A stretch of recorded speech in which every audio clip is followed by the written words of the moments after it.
In today's video, I wanted to discuss the biggest problems going on in the car community right now. One of the biggest problems that I see, and I think this is going to be problem number one, is the intense criticism that we give to other car builders. I'm not saying respect all builds. I really do think that that's kind of cliche and kind of cheesy in a way, but I think people get criticized for doing things or for not doing things, and let me explain. When people leave their car stock or OEM plus, which is basically leaving the car stock with little tiny modifications, they get criticized because their car looks like anyone else's. It pretty much does not stand out. The moment someone starts doing something insane or crazy or very unique in a way of building their car, they get criticized too, because now their car looks like this crazy car that doesn't look like anyone else's car, and they get criticized for doing that. I don't know about you, but I think that that's a big major problem, because people are screwed if they do and people are screwed if they don't. So you might as well let people enjoy the cars for how the way they want to build it. Build the car that you want to drive. Build the car of your dreams. Don't care about what other people have to say. Everyone's always going to have an opinion, because at the end of the day, if you enjoy that car build yourself, then that's all that should really matter. Too many people are quick to criticize, and there's just an opinion on everything, which is fine. Everyone's always going to have an opinion, but rather than criticizing someone, maybe think of a way of improving things by providing constructive criticism instead of being negative all the time. I know a lot of people have their own opinion on super cambered out cars, stance cars, performance parts versus cosmetic parts, even in general, just people clowning on each other, even within their own community. I know within the Mustang community, a lot of people, V8 owners, dislike seeing even an EcoBoost at their meet, or even a Civic Si being criticized because it's not a Type R since it has a Type R wing. The list goes on, guys, and I think that that needs to stop. I know you have your own opinions on it too. I would love to hear them down there in the comments, but let me know if this is a problem that happens to you guys too. All right, number two. That's four. Number two, disorganized car meets and events. Now, you guys know me, I do love attending these car meets, and that's for good reason. I love seeing other people's car builds. I like to see people put together cars differently than mine. Basically, it's just a great place to collect, to gather with other car enthusiasts and discuss cars in general. But the problem is when you have these disorganized meets. Most of these car meets that happen during the morning time, at least in my experience, such as Cars and Coffee, Super Drive, those types of meets that I have locally, they're very well organized with an event coordinator, a couple of vendors, as well as the business owner who is also involved. What you get is basically a really organized meet in a set location where the business owner knows which vendors are coming in, and you have a collection of cars that show up that are pretty nice. I mean, you'll get Ferraris, Lamborghinis, really nice street builds as well, all kinds of builds. It can even be a ship box, and people should turn out, and it's great, and it's a great time, because most of these morning meets actually have a lot of mature people come in, so you know what type of crowd to expect, which is a great thing. I love that. And I think the problem is when you start going to disorganized meets, which is pretty much the opposite time of the day. Most of them happen during the evening time. People know about them because they get posted through social media or by word of mouth, which typically goes to a random location, either in a parking lot or a parking structure. None of the businesses really even know what's going on. And basically you get a collection of cars from different type of people who come into this meet. It's really disorganized since there's no event coordinator. Basically, it's a who's on first type of situation. I think that becomes a really major problem, because now you're getting all kinds of people going to your meets. You don't know who these people are, at least the ones during the car meets during the daytime. There's a lot of different clubs, a couple of groups of friends that are well known within the vendor community. It's basically a lot more mature. The community that usually comes out at night is a little more sketch, if that makes any sense. The problems with these night car meets, especially the pop-up ones, is there's an abundance of people over-revving their vehicles, a bunch of people doing burnouts, and you also get illegal activities such as street races that are done by the meet. I don't know why anyone would do that. That's the dumbest place to do it. And even sideshow activity, which is a huge problem, especially here in California. For me personally, I'm okay with people drifting their cars, swinging them. There's a time and a place to do that. I'm not saying you should do them on the streets ever, but if you did, you should probably do it in a place where there's no public traffic or anyone around. And that's not what sideshows are about. Sideshows happen, and they call them takeovers for a reason, because they basically take over a busy intersection and they start swinging these cars in a circle, which I think is pretty stupid to do on a public road, especially when there's a lot of bystanders nearby.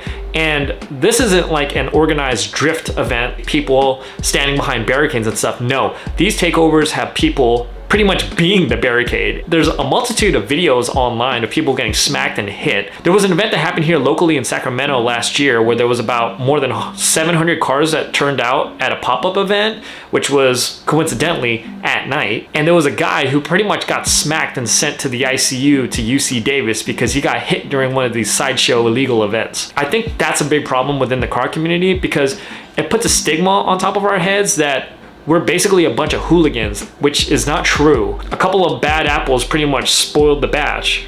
Is that even a saying? Now, what is the saying? Hang on, I'm gonna look this up. Okay, that's what I meant. One bad apple can spoil the batch. See, I knew it, I was close. And I think that that's a really big problem within our community. A way to alleviate that is to pretty much, yeah, I don't know how to alleviate that. We don't know who's going to these car meets, especially when they get so large. Basically gathering all types of people within the community. The illegal people who do those types of activities and the people like me who just want to enjoy the meet. As far as how do we fix it, the simplest solution would be don't ever attend these meets, which is very difficult because I myself love to attend these meets just because I like to see the cars and talk to people. I think the best solution really is to not take part in any of that type of activity. The biggest thing that I've noticed when you go to these meets is the moment someone starts revving their car, start doing random two-step battles in a parking lot, people tend to gather a crowd. And that's exactly what they want. They want people to look at what they're doing. Hey, listen to me. I got a loud G35 spitting flames. Yeah, kind of cool, I guess. But I mean, you're gonna be doing this for the next 5-10 minutes until something blows up, or people start doing burnouts in the lot, start seeing smoke come out. People gather around this car for some reason and they want to see it. They get footage of it all the time. And even people doing takeovers and sideshows, everything's being recorded. Everything's being uploaded for clout. People want the hits. People want to get the views, and I get it. I understand. But at the same time too, it's just not a good look in general for the car community. A couple of minutes of entertainment is not worth the weeks, months, years of stigma that we're gonna get on ourselves. And there's a reason why law enforcement is cracking down on us. These people are spoiling it for the rest of us. Cars are getting impounded, cars are getting ticketed, cars are getting crushed. Especially in California, we're getting bans for the stupidest things. So I think that that's something that we definitely need to improve on. I think this is a great segue to lead into number 3, the way the general public views us. To someone that's not in the car community, a lot of people see us as a menace.